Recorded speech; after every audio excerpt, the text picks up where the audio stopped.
Namaste, Muji. Namaste ji. I'm so grateful to be here today. Uh-huh. I'm sure there's some divine will for me to be here in your presence. To acknowledge that. Yeah. And I've only been practicing for a year and a half. Yes. I've experienced the state of beingness. Yes. It's beautiful. Yes. My ego doesn't show up. It's blissful. Yeah. But in the moments that it's not there, when I forget it. When what you forgot? The beingness. The beingness. So even beingness then must come and go. If you say when the beingness is here, there's so much joy, no ego is showing up. But when it is not there, so there must be something subtler than beingness also then. Take a moment. Even beingness. What is beingness? The sense of presence. The place of intuition. Beyond ego, that which witnesses ego and the world. Then you say, but when it is not there, is it that when the sense of beingness is not there, the mind come again, or what? Yeah. Okay. I'm outside that frame of reference. I'm in the frame of my mind. Okay. Yeah, I'm in the frame of my mind. Yes. Then my ego shows up. Yes. All my idiosyncrasies show up. Yes. But the experience of beingness is remembered. Yes. And my ego wants to make that about itself. Yes. And it's a hindrance for me to go back to my beingness. Yes. Because I feel like I have to go back to that standard or something beautiful there. Okay, so let's do something. Mind is visible, ego visible, Yeah. and its world of personhood, of all of this is visible. It is perceivable. So let's leave that aside for a moment, which we can do. Leave it. It's okay. Leave it aside. And then they are watched from, let's say, from the place of beingness.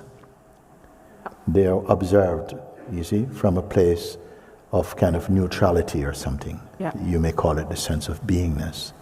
But you said something very interesting. You say, sometime when the beingness itself is not there, okay, then mind come. What about if mind is put aside, and even the sense of beingness, if it comes and goes, it must be phenomenal then. Yeah. Yes? Yeah. So let's put them over there, okay?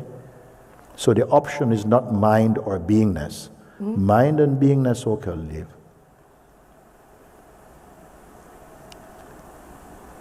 Don't invent a thought now. Any thought you go, it is going to belong to a mind. Beingness itself doesn't have any thought actually.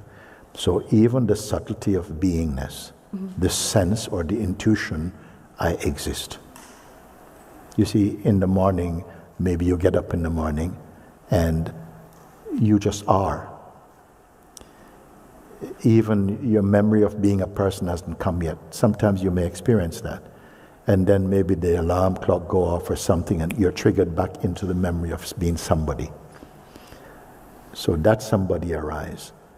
Also the sense of beingness, the awareness of being alive, also come. In the phenomenal waking state, the sense of presence come. Then out of that come the sense of personal. Okay, just please, you can do. If I say that which comes and goes, that's the mind, ego, personal self, now beingness itself, if it's something that come and go, leave them now. And don't touch any thought. What is here? That would say, the beingness is coming back. I said, don't worry. The beingness, the sense of I am, I exist, is itself phenomenal, more subtle than the mind, and most people don't even realize it. Nevertheless, it's there. So if the sense of a person fades or comes and goes out of focus, and then now the beingness that perceives the person is also ignored now. If it come and go, we don't want, is a tourist. Leave aside. Then what remain? And I'm not asking your mind for this question. Bear it for a minute. Please take this, follow this.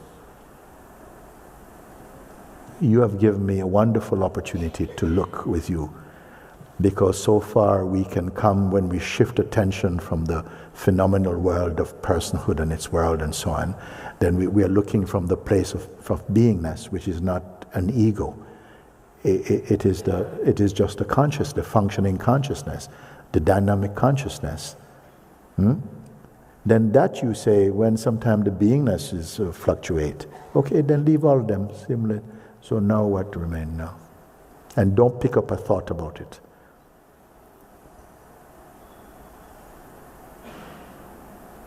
Do you exist? Only as nothing. Huh? Only as nothing. Only as nothing. Mm-hmm. Is that a derogatory description? I feel it. Huh? I do. No, it's a beautiful experience. Yeah, is it an experience even? Whose experience?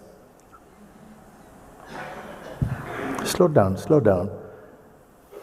This is wonderful, we are having this talk. The sense of the person, the person's world, you may call it ego and so on, you have left aside for a moment because it's something observable. So attention has moved, and now the beingness is seeing that from the sense or the intuition, I exist, sees the mind. Then you say the I exist also is fluctuating, Babaji. Leave him also then. Leave them. Then what remain? And don't invent another concept. What remain? Don't put the word, only what is there, what is here then? Is it describable or definable? Just present. It's present. It's here. Did it come?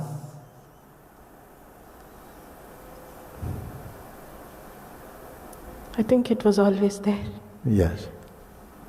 I who think it was always there is coming from where? Okay, again, the subtle I. Yeah. Does that which we are referring to depend upon subtle I to speak up for it? No. Okay.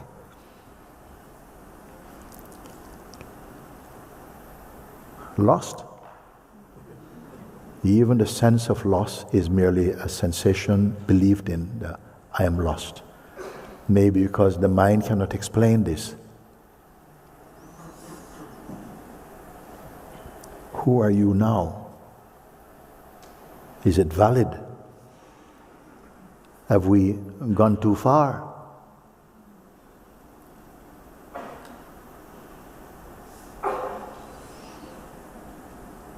Is there suffering here?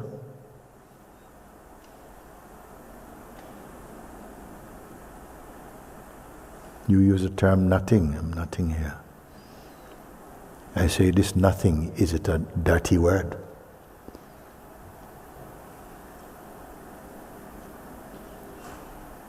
No thing.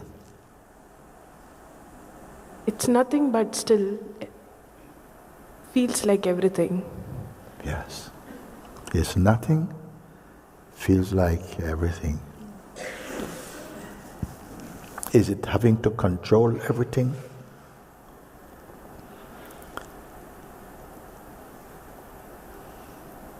Have you made a big mistake?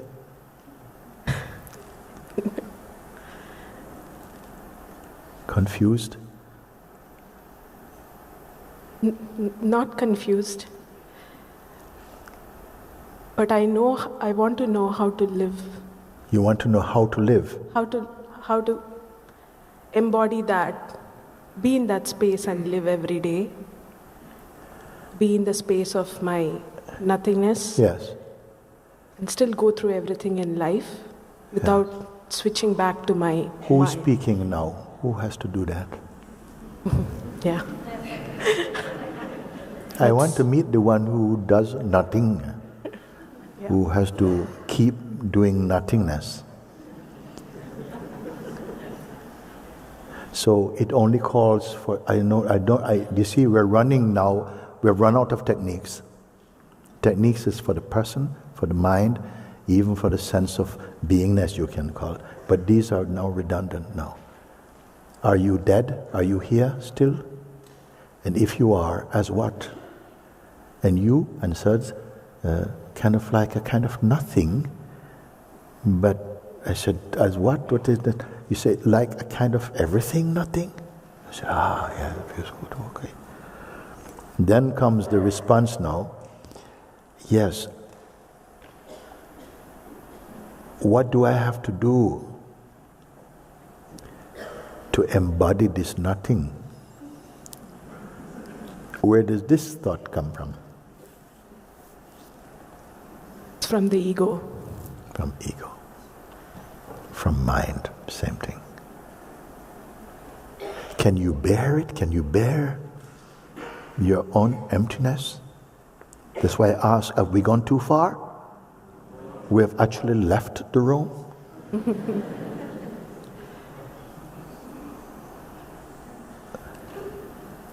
Don't ask the mind how you are.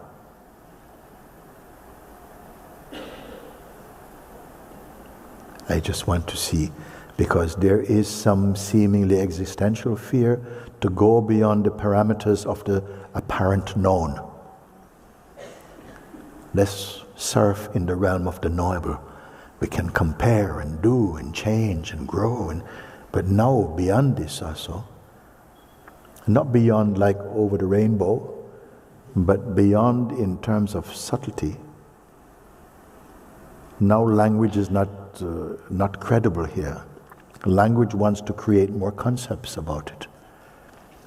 But it's before concepts. Before even the intuition like to be, like I exist. Which means also I can also not exist.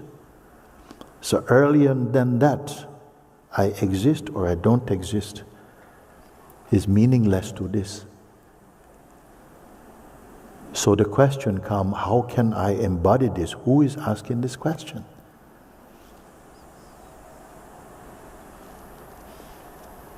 Is it relevant to this? Have we made a wrong turn?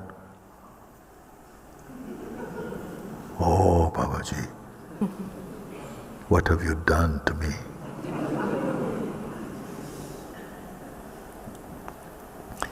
You're going to find out now how your consciousness and mind function and see they're just playing. They're just playing. They're happening. But yourself is not a happening. But we also are able to experience the sense of a self that is happening. But that self will not run into trouble. Because the parent of that self is absolute. Is this just words? Is it just another highfalutin concept?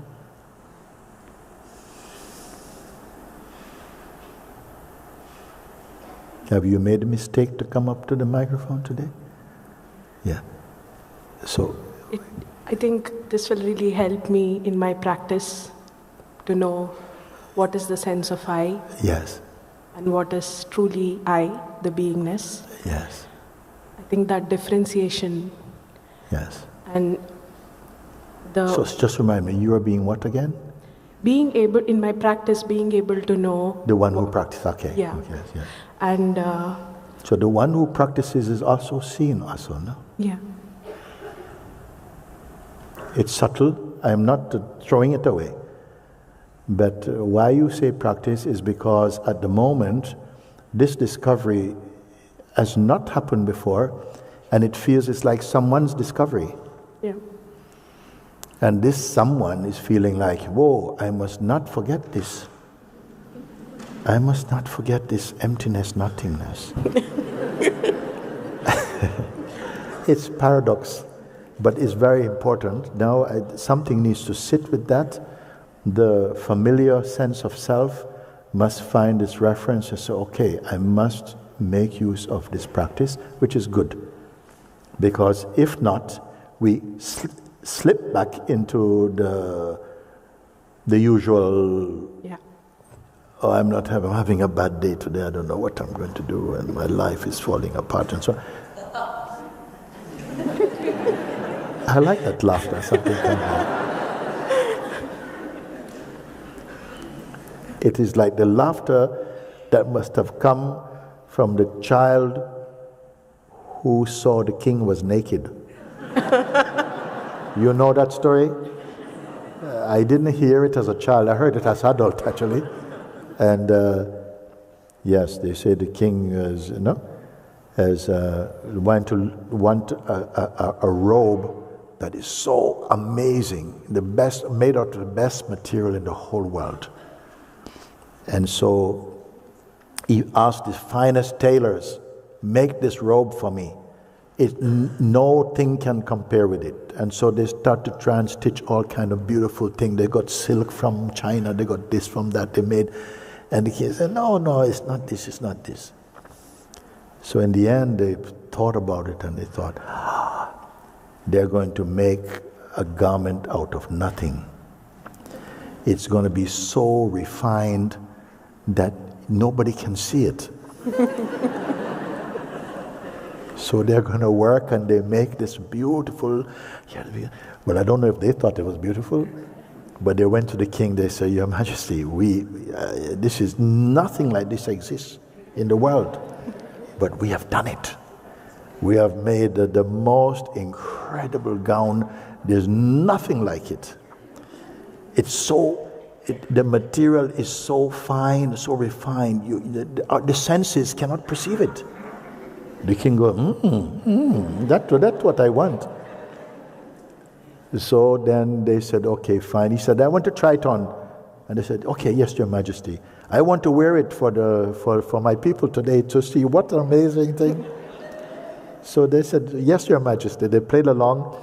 And then they said, okay, he said, I have to remove all his clothes because his clothes will interfere with the quality of the... So he took off everything, took everything off.